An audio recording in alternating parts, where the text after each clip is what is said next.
CHU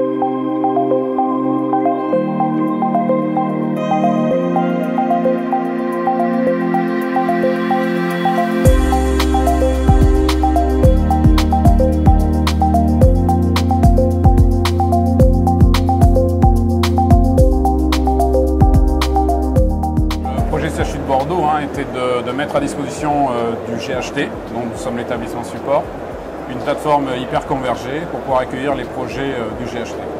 Et la difficulté, c'était évidemment d'arriver sur une plateforme qui soit automatisée, qui soit aussi ISO 27001, puisque l'objectif étant la certification HDS, il ne suffisait pas de mettre des plateformes des plateformes qui permettent d'héberger ces solutions-là, mais surtout des plateformes industrielles.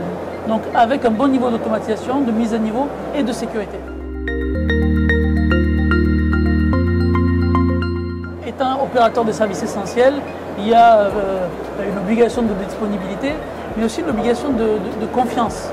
Et je pense que ce qui est important par rapport à ces plateformes-là, c'est qu'on est sur un opérateur public qui vient héberger et opérer des données médicales et surtout qui est dépositaire de la confiance des patients qui sont hébergés sur ces plateformes.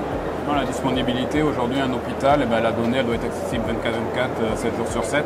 Il y a une continuité de service qui est inhérente à notre activité. On est énormément challengé sur notre respect de la donnée de santé. Aujourd'hui, une donnée de santé coûte plus cher sur le marché noir qu'un numéro de carte bleue. Donc ce sont des données très, très accédées et qu'on doit garantir à nos patients une bonne souveraineté des données.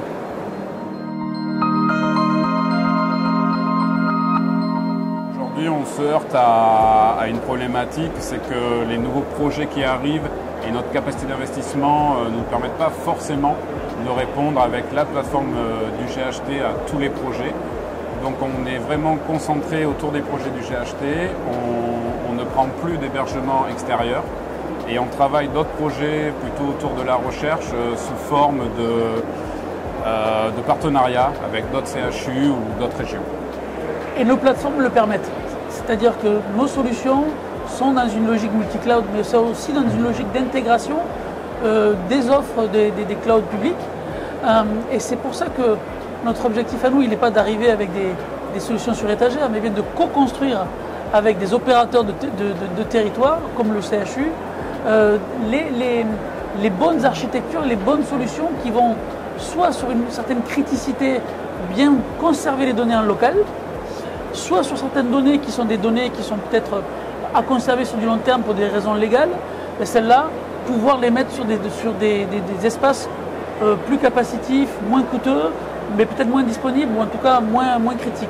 Donc c'est cette logique-là, cette gestion du cycle de la donnée, ces architectures flexibles, qui sont probablement l'avenir de nos architectures.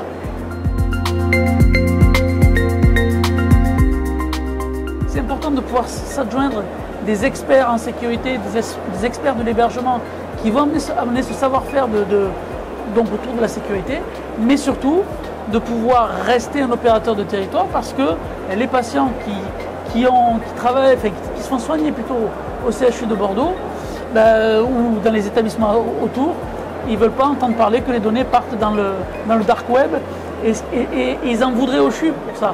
Et cette confiance-là, elle est fragile, donc elle est importante à préserver. Et qui de mieux que l'hôpital pour pouvoir le faire? Effectivement, aujourd'hui, il y a un armement juridique, on va dire, autour de la donnée, que ce soit le RGPD, la norme HDS, les opérateurs de services essentiels. Il y a beaucoup de normes. On se rend compte aujourd'hui que même pour nous, CHU, elles sont compliquées à mettre en œuvre, alors que nos partenaires industriels, eux, sont beaucoup plus à même d'être beaucoup plus réactifs dans le respect des normes françaises. Et donc aujourd'hui, on doit aussi leur faire confiance et s'appuyer sur eux, mais de travailler ensemble justement pour que le patient se sente rassuré, même si sa donnée n'est pas physiquement dans un CHU, mais que le CHU puisse garantir à ses patients que sa donnée est sécurisée et entre de bonnes mains.